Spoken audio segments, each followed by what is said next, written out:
बिस्मिल्लाहिर्रहमानिर्रहीम अस्सलाम वालेकुम। आज हम मैथमेटिक्स 11th क्लास इसका जो यूनिट नंबर 7 है जिसका नाम है परमुटेशन एंड कम्बिनेशंस, इसके जो एमसीक्यूज हैं उनको समझेंगे।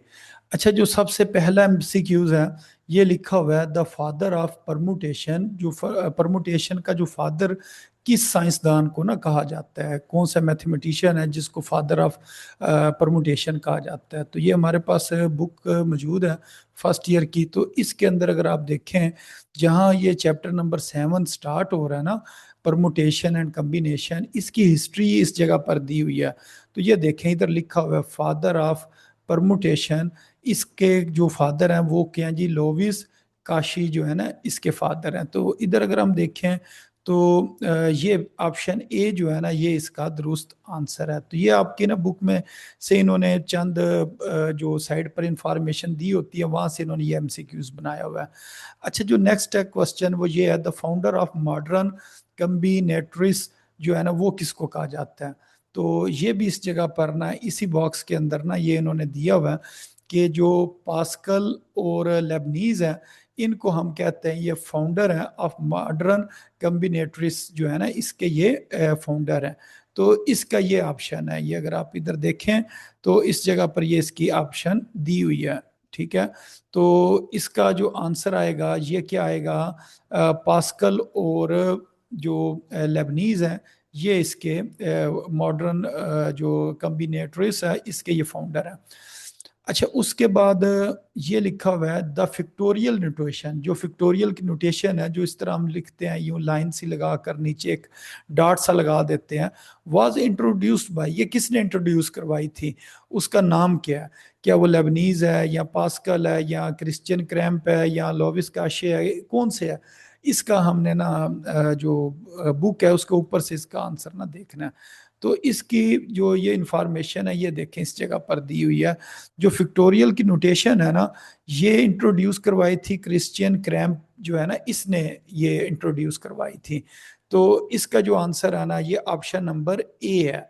तो ये आपने ना जो पॉइंट्स है ना इनको याद रखना है। ठीक है, तो ये कोई सॉल्व करने वाले नहीं है, ये हिस्ट्री से रिलेटेड है तो इनको याद ही रखना पड़ेगा। अच्छा, उसके बाद वो ये कह रहे हैं द फिक्टोरियल नोटेशन, जो फिक्टोरियल की नोटेशन है वाज इंट्रोड्यूस्ड इन, ये कौन से साल में इंट्रोड्यूस हुई थी, 1810 के अंदर, 1810 के अंदर, 1809 के अंदर, 1808 के अंदर या 1807 के अंदर। तो ये कब ना इंट्रोड्यूस हुई थी। तो इधर से अगर हम देखें तो ये लिखा हुआ है कि फिक्टोरियल की नोटेशन है ना 1808 के अंदर ना इंट्रोड्यूस हुई थी। ठीक है, तो ये इसका जो है ना आंसर है। और जो ये हमारे यानी कि इधर जो लिखा हुआ है ना क्रिश्चियन क्रैम्प, इसकी ये डेट ऑफ बर्थ है और ये डेट ऑफ डेथ है। तो ये 1760 में पैदा हुआ है और 1826 में ना इसने वफात पाई है।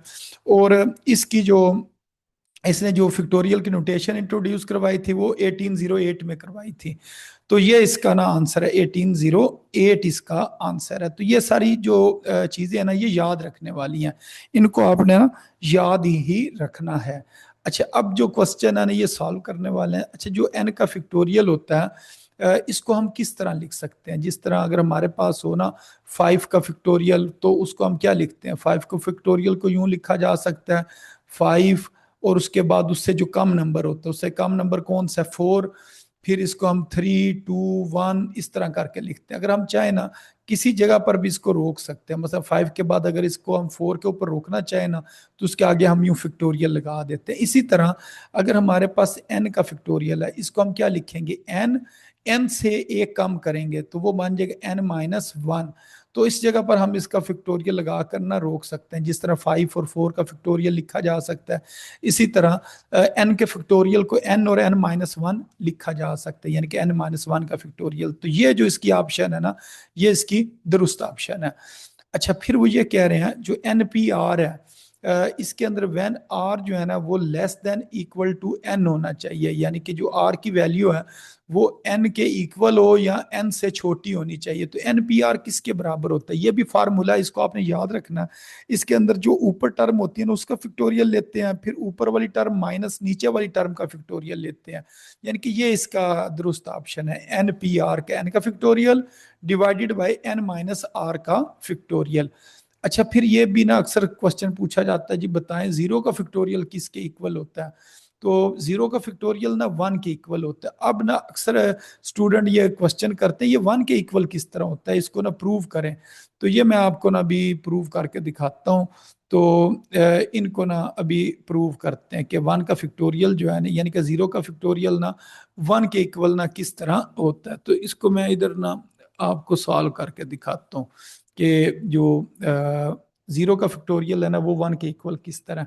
देखिए, हमें ये पता है कि जो एन का फैक्टोरियल है उसको हम किस तरह लिख सकते हैं। एन के फैक्टोरियल को लिखा जा सकता है n, n minus one, n minus two, n minus three, किसी जगह पर भी फैक्टोरियल, यानी कि इस तरह भी लिखा जा सकता है। एन का फैक्टोरियल बराबर है n into n minus one की। ये अभी हमने ना प्रूव भी, यानी कि ऊपर एक एमसीक्यूज भी किया है।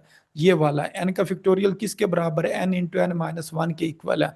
अच्छा, अब हम ना ऐसे करते हैं, इधर ना वैल्यू पुट कर देते हैं, वन पुट कर देते हैं, पुट कर देते हैं, put n is equal to one. तो ये बन जाएगा वन का फिक्टोरियल, क्योंकि एन का फिक्टोरियल है। फिर इधर क्या लिखेंगे, वन ब्रैकेट में लिखेंगे वन माइनस वन का फिक्टोरियल। तो ये बन जाएगा वन का फिक्टोरियल, और ये बन गया जी वन, और ये बन गया जीरो का फिक्टोरियल। अच्छा, अब ये जो वन इधर मल्टीप्लाई हो रहा है, इसने ना वन के फिक्टोरियल के नीचे आके डिवाइड हो जाना, तो इधर क्या बचेगा, जीरो का फिक्टोरियल। अच्छा, वन का फिक्टोरियल किसके बराबर होता है, वो वन की बराबर है, one divided by one is equal to zero का फिक्टोरियल। अगर वन को वन पर डिवाइड करें तो आंसर कितना आ जाता है, वन आ जाता है। तो इसका मतलब ये हुआ कि जो जीरो का फिक्टोरियल है वो किसके इक्वल है, वन के इक्वल है। ठीक है, तो इस तरह हम इसके नहीं ये जो आंसर है ना ये दे सकते हैं कि जीरो का फैक्टोरियल वन के इक्वल है। अच्छा, अब ये लिखा हुआ है कि जो seven P seven, seven P seven किसके इक्वल होगा। तो इसको अगर हम सॉल्व करें तो इस तरीके से सॉल्व करेंगे। मसलन ये मैं लिखता हूँ सेवन पी सेवन जो है ना ये किसके इक्वल है। तो इसका फार्मूला क्या होता है, इसका formula G N P are, जो कि बराबर है एन का फैक्टोरियल फिर एन माइनस आर का फैक्टोरियल। तो अब ये अगर मैं फार्मूला अप्लाई करूं सेवन पी सेवन, तो इसको मैं लिखूंगा सेवन का फैक्टोरियल, फिर लिखूंगा सेवन माइनस सेवन का फैक्टोरियल। ऊपर तो बनेगा सेवन का फैक्टोरियल, नीचे बनेगा जीरो का फैक्टोरियल। जो सेवन का फैक्टोरियल है वो यूं लिखा जाता है seven six five four three, फिर टू, फिर वन, इस तरह ना इसको लिख लिया जाता है। ठीक है, और नीचे जीरो का फैक्टोरियल वन के बराबर है। अब इन्हें मल्टीप्लाई करना, ये जो सारी टर्म है ना इसको मल्टीप्लाई करना। तो इधर से कैलकुलेटर ले लेते हैं और फिर इसे ना मल्टीप्लाई करके देख लेते हैं कि ये किसके इक्वल आता है। तो ये देखें, seven multiply six multiply five multiply four multiply three multiply two multiply one, तो 5040 इसका आंसर आ गया, 5040 इसका आंसर आ गया। अच्छा, इसको अगर हम डायरेक्ट भी करना चाहते तो हो जाना था। ये सेवन है, ये फिक्टोरियल का बटन दबा दिया, ये एन के आगे जो फिक्टोरियल का निशान है, तो सेवन का फिक्टोरियल 5040 के इक्वल होता है। तो ये इसका आंसर है, इस जगह पर लिख देंगे 5040 जो है ना इसका आंसर है। अच्छा, उसके बाद वो कह रहे हैं बताएं एनपीआर जो है ना ये किसके इक्वल होगा, इनमें से ना ये किस चीज के इक्वल होगा। तो बारी बारी ना हम सॉल्व करके देखते हैं। तो पहले ना मैं इसको सॉल्व करता हूँ, एन, फिर एन माइनस वन और पी और आर माइनस वन, इस चीज को सॉल्व करके देखते हैं कि इसका क्या आंसर आता है। तो इसको मैं ना साइड पर सॉल्व करने लगा हूँ।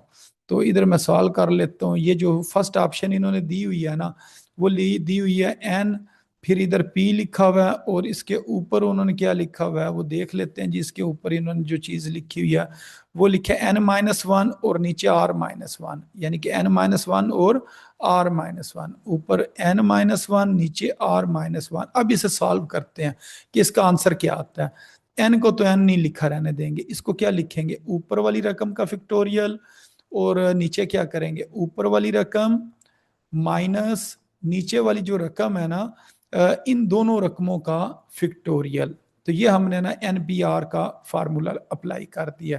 तो ये तो ऊपर बन गया n into n minus one का फैक्टोरियल। नीचे क्या बनेगा, n minus one minus r, ये माइनस माइनस प्लस वन, इसका फैक्टोरियल। अब इसमें ना ये कैंसिल हो जाएगा, माइनस वन और प्लस वन ये कैंसिल हो गया। तो पीछे हमारे पास क्या आया, n और n माइनस वन होना, तो ये अपने से बड़ी रकम का फैक्टोरियल बन जाएगा, यानी कि n का फैक्टोरियल बन जाएगा। नीचे क्या बन जाएगा, n माइनस आर का फैक्टोरियल। अच्छा, ये चीज किसके बराबर होती है, ये तो बराबर होती है NPR के। तो इसका मतलब यही ऑप्शन इसकी दुरुस्त है। तो हमने भी यही देखना था कि NPR किसके इक्वल है। तो ये हमने इसको सॉल्व किया और हमारे पास आंसर जो है ना वही आ गया। यानी कि पहले MCQs का जो फर्स्ट ऑप्शन है, इसको सॉल्व करने से हमारे पास वैसे ही जवाब क्या आ गया, NPR। बाकियों को सॉल्व करने की जरूरत ही नहीं है, क्योंकि यही इसका करेक्ट ऑप्शन है।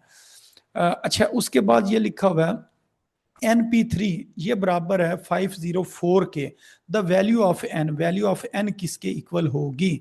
अब इसे हम सॉल्व करेंगे, फिर देखेंगे कि n का ना क्या जवाब आता है। तो इसे मैं लिखता हूं जी, NP3 ये बराबर है 504 के। तो इस चीज को हमने ना सॉल्व करा, NP3 बराबर है 504 के। अच्छा, इसको हम सॉल्व करते, इसको हम लिखेंगे n का फैक्टोरियल, और इसको क्या लिखेंगे, n माइनस 3 का फैक्टोरियल। ये किसके बराबर है, 504 के ये इक्वल है। अच्छा, इसको अब हम ओपन करते हैं। इसको ओपन करेंगे n, इससे अगली रकम आएगी n माइनस वन का फैक्टोरियल। फैक्टोरियल ना लगाएं, फिर लिखा है n माइनस टू, फिर लिखे n माइनस थ्री, इसका फैक्टोरियल। और नीचे क्या लिखा हुआ है, n माइनस थ्री का फैक्टोरियल। ये किसके बराबर है जी, 504 के बराबर। अब इसमें ना कुछ टर्म जो है ना कैंसिल हो जाएंगी, ये और ये कैंसिल हो गई। तो पीछे हमारे पास जो टर्म बची ना वो कौन सी बच गई है, n माइनस वन और n माइनस टू। ये किसके बराबर है जी, ये बराबर है जी 504 के बराबर है। अच्छा, अब आपने ना इधर ऐसा नंबर लेना है कि उसमें एक एक का डिफरेंस आए और ये चीज ना इसके इक्वल आ जाए। तो इसके जो ऑप्शन इन्होंने दिए हुए हैं ना, उन्हें देखते हैं वो कौन कौन से ऑप्शन है। एक 9 है, 10 है, 11 और 12 है। तो हम 9 से इसको ना लिखना शुरू करते हैं। मैं इधर लिखता हूँ 9, फिर मैं लिखता हूँ जी 9 माइनस वन, और फिर मैं लिख देता हूँ जी 9 माइनस टू। अगर मैं इसको इस तरह करके लिखूं, ठीक है, यानी कि ये मैंने इस तरह क्यों लिखा है, इसकी वजह क्या है। अगर मैं इसको इस तरह लिखना चाहूँ ना, ये जो चीज़ है इसको मैं लिख सकता हूँ 9 मल्टीप्लाई 8 मल्टीप्लाई 7। तो इन तीन नंबरों को ना मल्टीप्लाई करके आपने देखना है कि आपका आंसर क्या आ रहा है, ठीक है। तो ये मैं भी आपको मल्टीप्लाई करके दिखाता हूँ। ये देखिए 9 मल्टीप्लाई 8 मल्टीप्लाई 7, तो कितना आ गया 504। 504 को इस तरह लिखा जा सकता है, फिर इसको मजीद इस तरह भी लिखा जा सकता है। और ये जो 7 रकमें लिखी हुई है ना, इसको इसी तरह लिखेंगे n minus one, n minus two, इसी तरह n माइनस वन और n माइनस टू। तो यहां से अगर मैं कंपेयर करूं तो n किसके बराबर आ रहा है, 9 के। इधर से कंपेयर करूं फिर भी n 9 के बराबर आ रहा है। अगर इसको मैं कंपेयर करूं फिर भी n किसके बराबर आ रहा है, 9 के बराबर आ रहा है। तो इसका मतलब n किसके इक्वल आ गया, 9 के इक्वल आ गया। ये हमारा ना आंसर है। तो इधर हम कहेंगे जी जो हमारे पास वैल्यू है ना n की, वो कितनी आ गई, 9 आ गई। ये ऑप्शन ए जो है ना ये ठीक है। अच्छा, उसके बाद ये है कि how many ways can a letter of the world Mississippi are be arrange when all the letter are to be use. कि ये जो लफ्ज है ना, इसके पहले आपने ना काउंट करने हैं कितनी रकमें, 1 2 3 4 5 6 7 8 9 10 और 11। तो ये आएगा 11। और अब ये आपने देखना है m कितनी दफा है, m एक दफा लिखा हुआ है। अच्छा, आई कितनी दफा लिखा हुआ है, 1 2 3 4, ये 4 टाइम्स लिखा हुआ है। अच्छा, उसके बाद एस कितनी दफा लिखा हुआ है, एस जो है ना ये 4 दफा लिखा हुआ है। इधर हम लिख लेंगे 4 दफा एस है। उसके बाद पी कितनी दफा है, पी 2 दफा है। ठीक है, इसके ऊपर हमने ना फार्मूला लगाना है, यानी कि ऊपर 11 है, फिर 1442। ये मैं इस जगह पर एक दफा लिख लूं, फिर मैं आपको सॉल्व करके दिखाता हूँ। मसलन इस तरह ऊपर आपने लिखना है 11, इधर है 1, फिर 4, फिर 4, फिर 2। इसको हम इस तरह लिख सकते हैं, 11 का फैक्टोरियल, नीचे लिखेंगे 1 का फैक्टोरियल, फिर लिखेंगे 4 का फैक्टोरियल, फिर लिखेंगे 4 का फैक्टोरियल, फिर लिखेंगे 2 का फैक्टोरियल। तो ये इसको ना सॉल्व करने का ना तरीका होता है। अब 11 का फैक्टोरियल जो है ना, इसका हम देखेंगे आंसर कितना आता है। ये आपने फार्मूला लिखना है इस तरीके से, ऊपर टोटल जो वर्ड्स होते हैं ना वो लिखते हैं, फिर जो वर्ड जितनी बार रिपीट हुआ है ना उसको लिख लेते हैं, फिर उसका फैक्टोरियल लेते हैं। तो ये कैलकुलेटर से इसको ना हम सॉल्व करने की ना कोशिश करते हैं कि इधर कैलकुलेटर ये हमने ले लिया। अब 11 का फैक्टोरियल किसके इक्वल है, ये लिखा जी 11 का फैक्टोरियल, ये आ गया जी 39916। इधर मैं लिख लेता हूँ 39916, और आगे क्या है जी 800, 800। अब हमने ना नीचे इनके फैक्टोरियल्स को मल्टीप्लाई करना है। किस किस का फैक्टोरियल, 4 का फैक्टोरियल मल्टीप्लाई, फिर 4 का फैक्टोरियल मल्टीप्लाई 2 का फैक्टोरियल। ठीक है, इन सब को मल्टीप्लाई किया, ये आ गया 1152। अब इन दोनों को हमने डिवाइड, क्योंकि वन का फैक्टोरियल 1 नहीं होता, इस वजह से मैंने उसको ना मल्टीप्लाई नहीं किया। अब इनको ना जरा सॉल्व करते हैं, 39916 800, इसको हमने डिवाइड करना है 1152 के साथ।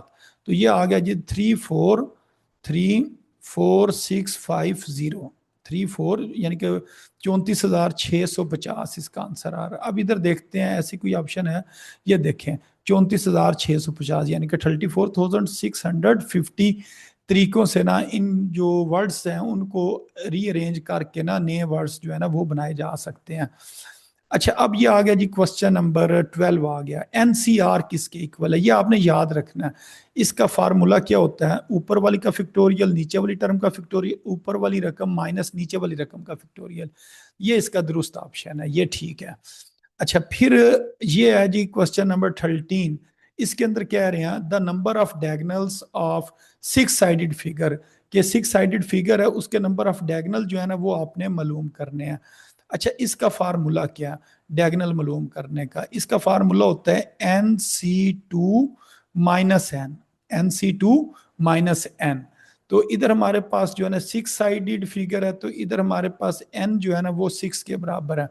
तो इधर हम लिख देंगे 6C2 - 6। अब ये ना कैलकुलेटर से आपने सॉल्व करना है, ठीक है। तो उसमें अगर अब हम देखते हैं जी सी वाला बटन है यानी एनसीआर वाला, इसको डबल शिफ्ट करके देख लेते हैं, चले नहीं नजर आ रहा, खैर है। इसको हम वैसे सॉल्व कर लेते हैं। ये आ जाएगा 6 का फैक्टोरियल, नीचे लिखेंगे 2 का फैक्टोरियल, फिर लिखेंगे 6 - 2 का फैक्टोरियल, उसमें से ना फिर बाद में 6 को माइनस करेंगे। तो ये बन जाएगा 654 का फैक्टोरियल, ऊपर के नीचे आ जाएगा 2 का फैक्टोरियल 2 ही है, और आगे आ जाएगा 4 का फैक्टोरियल, इसमें ना -6 भी करना है, तो ये -6 मैंने लिख दिया। अब इधर ना ये कैंसिल हो जाएगा, 4 का फैक्टोरियल 4 के फैक्टोरियल से कैंसिल हो गया, तो 2 1 टाइम्स 2 और 2 3 टाइम्स 6। अब 3 को 5 से मल्टीप्लाई किया 15, 15 में से 6 माइनस कर देते हैं, तो हमारे पास जो आंसर है ना वो कितना आ गया जी 9 आ गया। हमारे पास इसका आंसर कितना आ गया, 9 आ गया। तो इधर देखें ये 9 दिया हुआ है, ठीक है, तो ये इसका आंसर है। तो ये सारा ना इस क्वेश्चन का सोल्यूशन था, ये जो ऊपर क्वेश्चन है ना इस क्वेश्चन का सोल्यूशन है। तो इसका आंसर कितना आ गया 9, तो यहाँ हमने लिख दिया। अब ये लिखा हुआ है कि 100C0 किसके इक्वल है, इसको हम किस तरह लिखेंगे, 100 नहीं है 1000 है, 1000 का फैक्टोरियल डिवाइडेड बाय 0 का फैक्टोरियल, फिर 1000 - 0 का फैक्टोरियल। अच्छा, 1000 - 0 का फैक्टोरियल तो 1000 का फैक्टोरियल हो जाएगा। अब ये दोनों ऊपर नीचे कैंसिल हो जाएंगे, ये आ जाएगा 1 डिवाइडेड बाय 0 का फैक्टोरियल, 1 इसी तरह का 0 का फैक्टोरियल 1 होता है, 1 डिवाइडेड बाय 1 1 आंसर आ जाएगा। तो इसका जो आंसर है वो कौन सा है जी, ये वाला आंसर है, ठीक है। यानी कि इस क्वेश्चन का जो आंसर है वो ये वाला है, 1 के इक्वल आ गया है, ठीक है। अच्छा, उसके बाद ये हमारे पास क्वेश्चन है जी NCR+NCR-1, ये किसके इक्वल होता है, इसका हमने ना जवाब बताना है कि ये किसके इक्वल है, इसकी वैल्यू हमने बतानी है। तो ये मैं इधर लिख देता हूँ, फिर इसे सॉल्व करते हैं और देखते हैं जी इसका क्या आंसर आता है।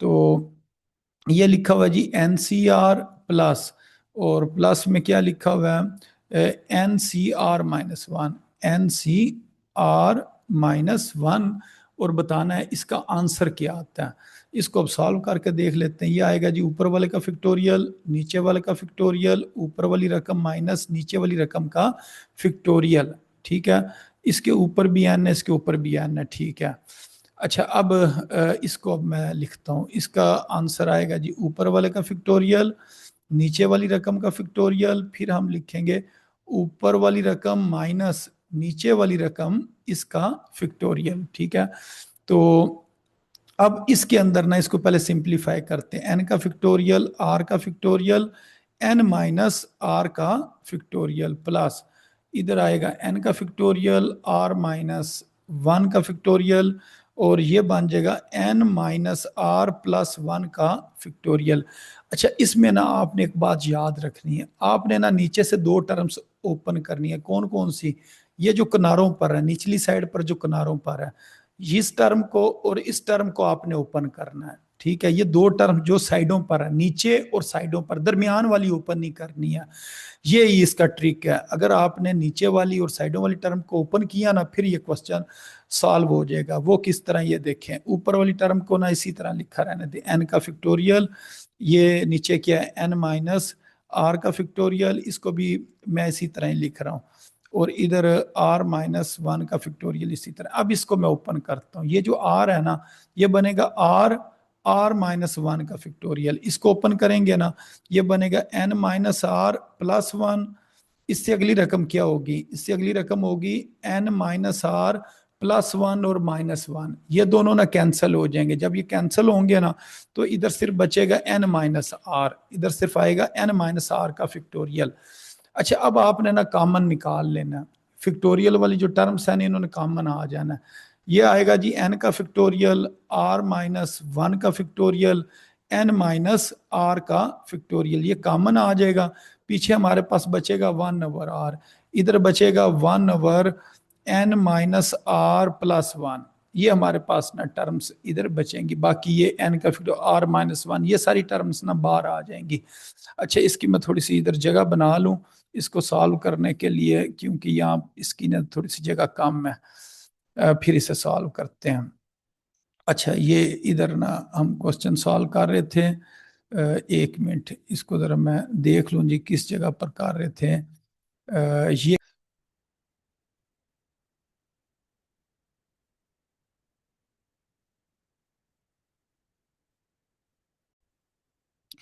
हाँ जी, अब इससे जो नेक्स्ट हम कर रहे थे कि हमने इसको ओपन किया, ओपन करने के बाद इसका हमने ना एलसीएम लेना है।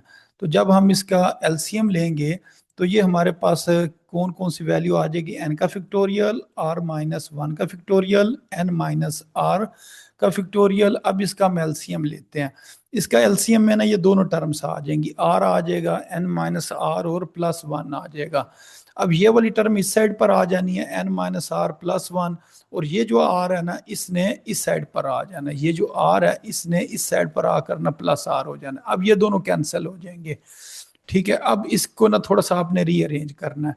रीअरेंज इस तरह करना है, ये लिखा हुआ है, ये जो हमारे पास इधर वैल्यू लिखी हुई है ना, ये वाली, इसको अगर यहाँ पर देखें तो एक मिनट, इस जगह पर n minus r plus one था, फिर इससे अगली टर्म ये आ गई, बिल्कुल ठीक है। अब इसको हम लिखेंगे, ये लिखा हुआ है एन प्लस वन। ये जो एन प्लस वन है ना, इस एन के शुरू में लिख देंगे। ये बन जाएगा n plus one into n का फिक्टोरियल। ये जो लिखे ना आर, ये इसके शुरू में आ जाएगा। ये आ जाएगा r into r minus one का फिक्टोरियल। ये जो टर्म है ना, इसके शुरू में आ जाएगी n minus r plus one, और इससे आगे क्या आ जाएगा? एन माइनस आर का फिक्टोरियल। अब ये वाली ना अपने से अगली टर्म का ना फिक्टोरियल बन जाएगा। ये बन जाएगा एन प्लस वन का फिक्टोरियल। ठीक है, इसने बन जाना है आर का फिक्टोरियल, इसने बन जाना है n minus r plus one का फिक्टोरियल। अब इसको थोड़ा सा रीअरेंज करते हैं। रीअरेंज इस तरह करना है, इसको हम लिखेंगे ऊपर वाली टर्म का फिक्टोरियल, इधर लिख लेते हैं नीचे वाली टर्म का फिक्टोरियल, इधर लिख लेते हैं ऊपर वाली टर्म माइनस नीचे वाली टर्म का फिक्टोरियल इसको लिखा जा सकता है, ऊपर वाली टर्म माइनस नीचे वाली टर्म। तो ये कौन सा फार्मूला बन रहा है, ये बन रहा है n+1 और इधर हम लिखेंगे c और नीचे लिख लेंगे r का फिक्टोरियल, n+1 c और r यानी कि r नीचे आ जाएगा। तो इधर अब हम देखते हैं ऑप्शन, तो ये जो पहली ऑप्शन है ना यही इसकी दुरुस्त ऑप्शन है, ठीक है। इधर बेशक आप साथ लिख लें, ये जो ए ऑप्शन है ना ये इसका सही वाला जवाब है, n+1 c और r, ठीक है, ये इसका आंसर है। अच्छा, उसके बाद वो ये कह रहे हैं the product of r consecutive integer is divisible by, जो आर हमारे पास कंसेक्टिव इंटीजर्स हैं वो किससे जो है ना डिविजिबल होते हैं, ठीक है, यानी कि आर कंसेक्टिव इंटीजर, आर से मुराद मैं इधर ना कोई नंबर ले लेता हूँ, मैं अगर कहता हूँ जी हमारे पास आर से मुराद है 5, let's suppose r equal to 5 है। अब अगर हमारे पास 5 कंसेक्टिव इंटीजर हो, यानी कि 5 हो, फिर 4 हो, फिर 3 हो, 2 हो, 1 हो, तो ये किससे डिवाइड हो सकता है, तो ये डिवाइड हो सकता है 5 के फैक्टोरियल से, क्योंकि ये चीज किसके इक्वल है, 5 के फैक्टोरियल के इक्वल है, तो इसको हम 5 के फैक्टोरियल से डिवाइड कर सकते हैं। इसी तरह अगर ये आर कंसेक्टिव इंटीजर है तो वो किससे डिवाइड हो जाएंगे, आर के फैक्टोरियल से डिवाइड हो सकते हैं। अच्छा, अगर ये चीज लिखी हो कि आर और एन इक्वल हो तो एन सी आर किसके इक्वल होता है, तो इसको हम सॉल्व करके देख लेते हैं। हम कहते हैं जी ये जो नीचे है ना आर, इसकी जगह पर भी हम एन लिख देते हैं, तो ये बनेगा एन का फैक्टोरियल, नीचे क्या बनेगा एन का फैक्टोरियल, फिर एन माइनस एन का फैक्टोरियल, तो ये दोनों कैंसिल हो गए, तो 1 आ गया, एन माइनस एन, जीरो का फैक्टोरियल, तो जीरो का फैक्टोरियल भी 1 के इक्वल होता है, 1 डिवाइडेड बाय 1, तो 1 आंसर आ गया। तो ये इसका आंसर है, बी वाला जो ऑप्शन है ना ये इसका दुरुस्त ऑप्शन है। अच्छा, अब ये लिखा हुआ है इसकी वैल्यू बताएं, 4 का फैक्टोरियल किसके इक्वल होता है जी, 4 3 2 1, जीरो का फैक्टोरियल 1, ये और ये कैंसिल हो गए, तो 4 को 3 से मल्टीप्लाई करें कितना आ गया 12, 12 को 2 से मल्टीप्लाई करें 24, तो इसका ऑप्शन ये वाला दुरुस्त है 24। कहते हैं इसको सिंप्लीफाई करें, 10 का फैक्टोरियल है 10, 9 8, 7 का फैक्टोरियल नीचे भी क्या 7 का फैक्टोरियल, ये दोनों कैंसिल हो जाएंगे, इनको मल्टीप्लाई कर लें, ठीक है। जब 8 को 7 से मल्टीप्लाई करेंगे 72, 72 को 10 से मल्टीप्लाई करेंगे तो 720 का आंसर आ जाएगा। तो ये वाला जो ऑप्शन नंबर ए है ये दुरुस्त है। तो वो कहते हैं एन सी जीरो किसके इक्वल है, एन सी जीरो किसके इक्वल है, इसको हम लिखेंगे एन का फैक्टोरियल, फिर लिखेंगे जीरो का फैक्टोरियल, फिर लिखेंगे एन माइनस जीरो का फैक्टोरियल, तो ये ऊपर बन गया एन का फैक्टोरियल, नीचे आ गया जी जीरो का फैक्टोरियल 1 होता है, नीचे भी एन का फैक्टोरियल, तो ये दोनों कैंसिल हो गए, तो 1 डिवाइडेड बाय 1, तो 1 इसका आंसर आ गया। तो ऑप्शन नंबर 1 जो है ना ए, इसका दुरुस्त ऑप्शन 1 है। अच्छा, अब ये कह रहे हैं number of signal can be made with 4 flags when 1 flag is use as a time. अच्छा, 4 फ्लैग है उसमें से ना आपने एक वक्त में एक फ्लैग लेना, तो ये ना एन सी आर वाला फार्मूला लगता है, टोटल फ्लैग 4 है और उसमें से एक आपने लेना है, तो 4C1 आएगा, ये वाली ऑप्शन इसकी दुरुस्त है। तो कहते हैं बताएं ये किसके बराबर है, n C r multiply r का फैक्टोरियल किसके इक्वल होता है, तो ये ना एन पी आर के इक्वल होता है, वो किस तरह, तो ये मैं आपको ना इधर प्रूव करके दिखाता हूँ।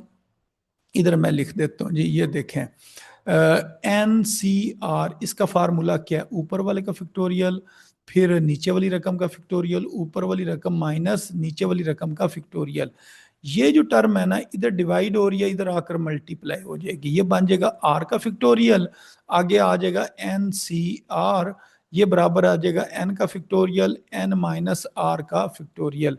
तो ये जो सारी चीज है ना ये किसके इक्वल होती है, एनपीआर के इक्वल होती है, ये फार्मूला होता है एनपीआर इसके इक्वल है, तो ये आर का फैक्टोरियल एन सी आर ये इसके इक्वल आ गया, एनपीआर के इक्वल आ गया, तो इसके जो सही ऑप्शन है वो ये एनपीआर है। अच्छा, उसके बाद ये 23 है, ये लिखा हुआ 4 का फैक्टोरियल, 0 का फैक्टोरियल, 1 का फैक्टोरियल, 4 का फैक्टोरियल होता है 4 3 2 1, और 0 का फैक्टोरियल भी 1 के इक्वल है, 1 का फैक्टोरियल भी 1 के इक्वल है, तो इसे मल्टीप्लाई करते हैं ये 12 हो जाएगा, 12 को 2 से मल्टीप्लाई करेंगे 24, तो ये इसका ऑप्शन ठीक है 24 वाला। अच्छा, वो कहते हैं जो factorial of a positive integer, positive integer का जो फिक्टोरियल होता है इंटीजर एन का, उसको हम किस तरह लिख सकते हैं? उसको हम लिख सकते हैं, इस तरह लिख सकते हैं, एन का फिक्टोरियल बराबर n into n minus one के इक्वल लिखा जा सकता है, क्योंकि ये दो दफा नहीं फिक्टोरियल आएगा। तो एन के बाद एन माइनस वन आता है, एन प्लस टू नहीं आता है, एन माइनस टू भी नहीं आता है, एन और एन माइनस वन आता है। अच्छा, उसके बाद वो ये कह रहे हैं द ऑर्डर इज इंपॉर्टेंट। जो ऑर्डर है ना वो किस में इंपॉर्टेंट होता है, ये याद रखना। जो ऑर्डर है ना वो परमुटेशन में इंपॉर्टेंट होता है, ठीक है, कम्बिनेशन में इंपॉर्टेंट नहीं होता है। लेकिन परमुटेशन के अंदर ना, मिसाल के तौर पर आपने कोई कोड बनाना है, आपके पास 4 डिजिट है, मैं कहता हूँ एक 4 है, 7 है, 0 है, 2 है। ये हमारे पास अगर एक कोड है, इसको अगर हम इसका ऑर्डर आगे पीछे कर दें, 2 को शुरू में लिख दें, 7 को तीसरे नंबर पर लिख दें, तो ये कोड कोई और बन जाएगा। तो जब कोड बनाए जाते हैं ना, तो उसमें ऑर्डर बहुत जरूरी होता है। वो हमारे पास ना परमुटेशन होती है, ठीक है।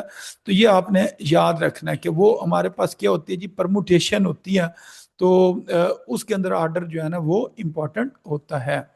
अच्छा, अब इसके बाद 26 है, वो कह रहे हैं ऑर्डर इज नॉट इम्पॉर्टेंट। किसके अंदर ना ऑर्डर इम्पॉर्टेंट नहीं होता है, वो कम्बिनेशन में नहीं होता है। मसलन हम कहते हैं जी, हमारे पास ना 15 प्लेयर्स हैं, उसमें से हमने क्या करने हैं जी, 11 सेलेक्ट करने हैं। तो उसके लिए ऑर्डर की ज़रूरत नहीं होती है, तो उसके अंदर बगैर ऑर्डर के बिना काम चल जाता है, तो इससे वो कम्बिनेशन होता है। तो कम्बिनेशन में ऑर्डर जो है ना वो इम्पोर्टेंट नहीं होता है, ठीक है। फिर वो ये कह रहे हैं कि आपने बताना है एन सी आर और n C n minus r, इसको क्या कहा जाता है? एन सी आर और n C n minus r, ये कौन सा कम्बिनेशन है? तो ये ना एक फार्मूला होता है, एन सी आर ये बराबर होता है n C n minus r के इक्वल होता है। मसलन इस साइड को अगर मैं सॉल्व करूंगा ना, तो यही आंसर आएगा।